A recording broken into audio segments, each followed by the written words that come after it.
My name is Kajsa Næss. I'm a director of animated films. I come from Norway and I work in a studio called Microfilm.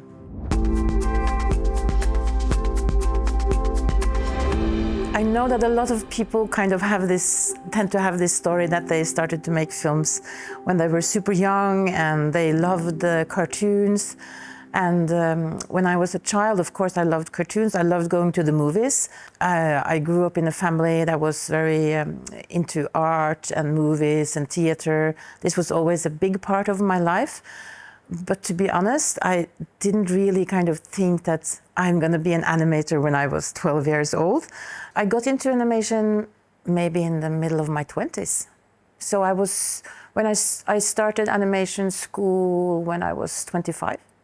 During school, we started our studio, Microfilm, and we also produced kind of short films, funded short films when I went to school. So I was kind of doing that at the same time, starting the studio and being a student. I didn't come into animation because I was an excellent drawer. I'm not actually very good at drawing. And so I started with stop motion. And when I was in school, I remember we had 2 weeks of 3D. We were going to be introduced to 3D at an Amiga. So my kind of love for animation I don't really enjoy being in front of a computer. I like all the other parts of the animation process.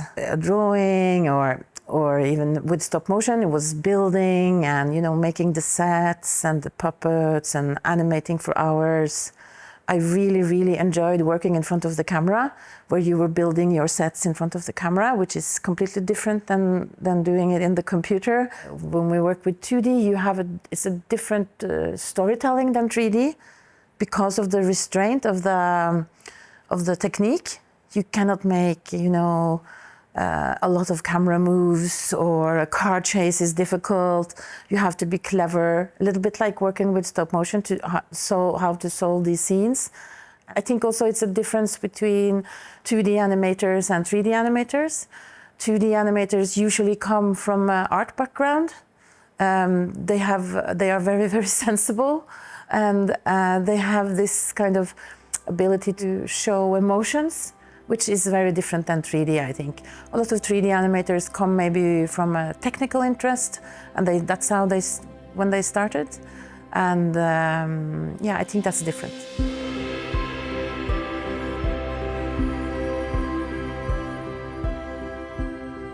I always try to make, stories with emotions. I am very interested in the human behavior, how we behave, and I need animation to be able to show this. And usually, human emotions are very small. You can recognize them. They are very subtle. I want that in the characters and how the characters move and how they look. And I think 2D animation gives me a lot more room to kind of try to find these kind of small emotions between humans. Yeah. I can enjoy, a crazy car chase, but it's not important for me to have it in my films. Yeah.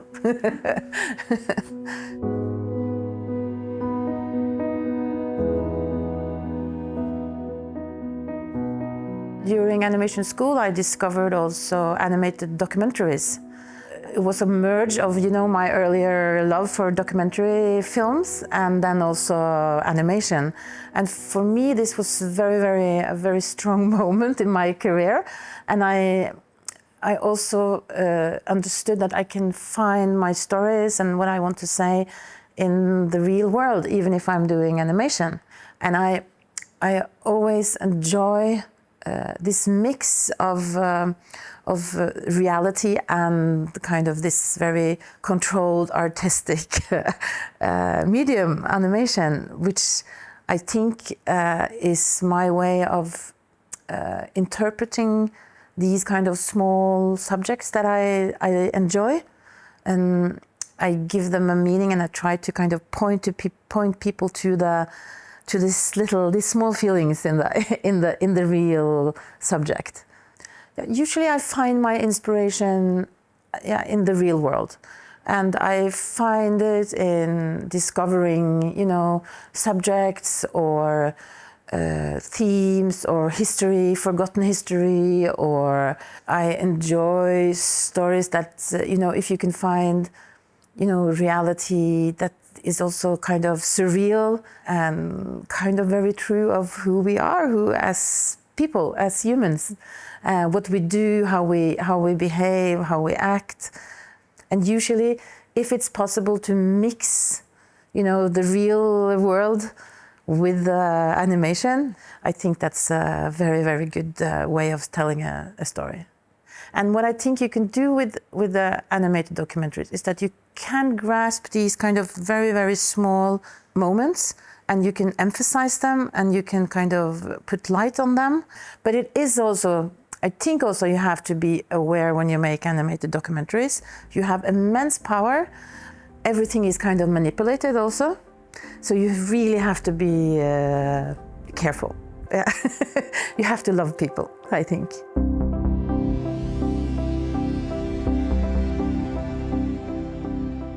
It's Up to You is it's a film about children who has fathers in jail.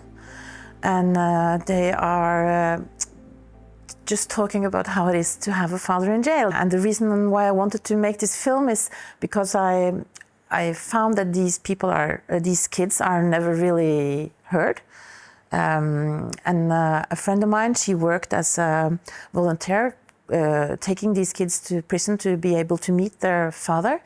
She told me about their situation and that they meet a lot of prejudice. And I thought, why are we thinking these things about these children? They are children. They never did what the father did, or they are not in fault of this situation. So I wanted to make a film about these children, not about the family or not about the father, and not about the jail system or the politics behind it. I was very interested in these children.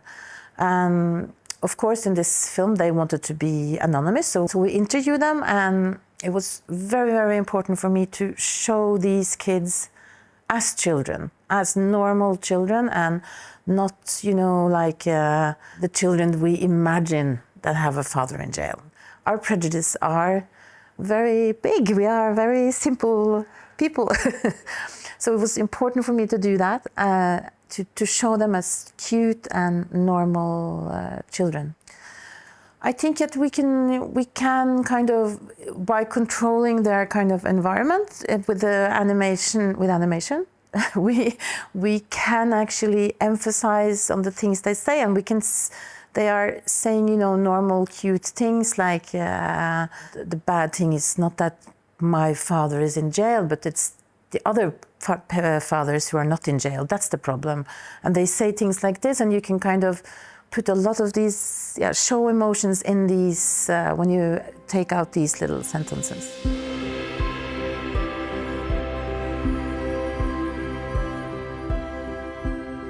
I think when you work with creative, when I work with in any creative profession, I think you tend to find inspiration in a lot of places. I find it in literature, I find it in art.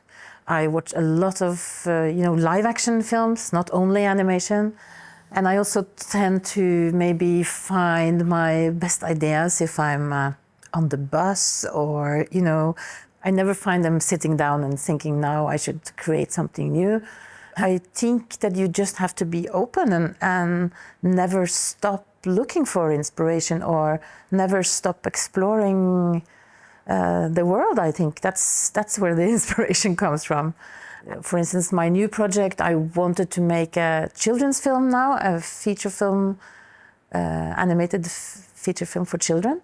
And then I have been reading a lot of children's books, reading about child psychology, and then you find it in the end, because I decided I wanted to do this, and then I needed to go and get the subject and to look for the subject. Yeah.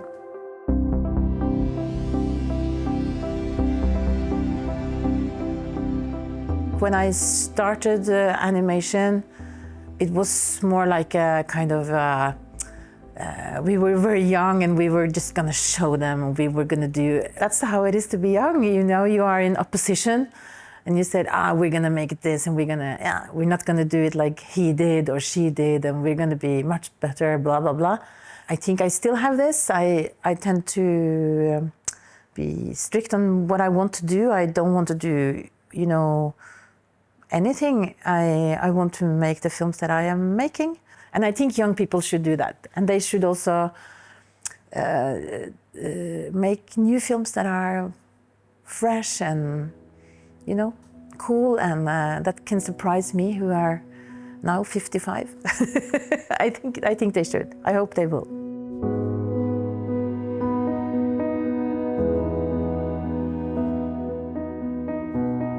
One of the things that is special with the, I would say with Nordic, then I mean Scandinavia, that we all grew up with this kind of social democratic way of thinking. This is where we come from, and we also grew up with the, you know, storytelling for children that were kind of true. It was not always good, it was not always happy. This is kind of in our bones. And I also think that we have a different way of thinking about, for instance, children in Scandinavia than they tend to do in the rest of the world. That we are braver in storytelling for children. And we are demanding more of them, that they should understand. We understand that they understand. They are not stupid. Children are very, very smart. Yeah. And I think this tend to kind of color this Scandinavian, you know, animation or film for children, I think. I think also in Scandinavia we had the history of supporting small productions. But I do think we are in, you know, in danger of losing that now. To be able to, you know, to have also commercial productions, you need also an artistic production. Because you need, the artistic production is usually going in front, testing out, you know, ways of storytelling. They are kind of pushing boundaries, mixing things together. So you need that to actually develop commercial productions, I think. And my wish is that we continue to support these productions, because I think that the idea that we're going to get all kinds of, you know, surveys or experts or machines telling us, understanding what we want, I don't think that's true for humans. I think humans need to be surprised, and we are inspired by things we didn't know was gonna inspire us. I want to see something I didn't know that I wanted to see. That's important for me.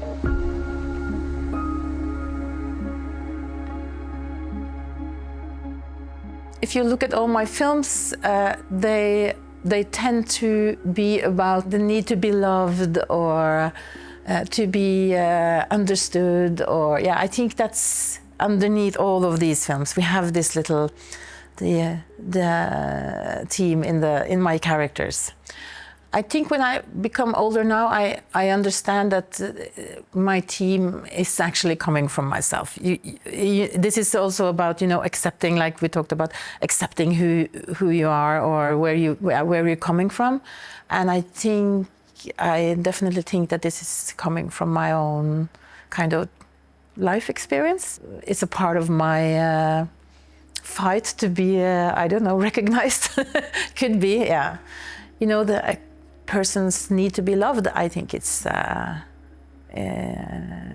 we all have that need. So it's probably, hopefully also recognizable for others, not only for me.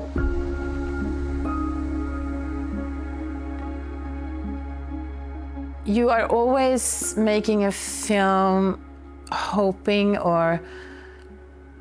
that people will like it. Of course, sometimes they don't. But I think with the years, I have realized that there's a lot of reasons why people don't like your work. Yeah, you always take it a little bit personal, I think. If you are honest, yeah. And because you want it to be, you know, recognized. And probably that's also one of the reasons that we work with art, is also that we want to be recognized as, you know, good artists. But that you need to understand that, for instance, if your short film is not traveling on festivals, this is also because you are competing with 5,000 other short films in this festival, and there are these 3 people that don't like this kind of film that are in the jury. It's, you know, the margins are super small with short films.